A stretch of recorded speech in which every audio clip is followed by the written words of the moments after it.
Hinikayat ng Philippine National Police o PNP ang mga kilalang personalidad at lahat ng individual na nahaharap sa mga kasong kriminal na kusang sumuko sa pulisya, gaya ng ginawa ni dating Senador Bong Revilla.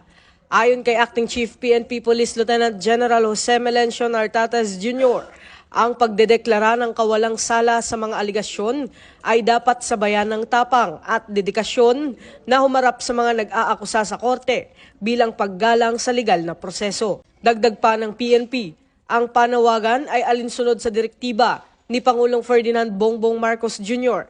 at ng Department of the Interior and Local Government sa pamumuno ni Secretary John Vic Rimulya upang tiyakin ang tapat na pagpapatupad ng mga utos ng korte at mapalakas ang tiwala ng publiko sa pamamayani ng batas. Muling hinikayat ni Police Lieutenant General Nartates ang iba pang mga kasabwat at lahat ng mga pugante na sumuko at harapin ang mga kasong isinampa laban sa kanila.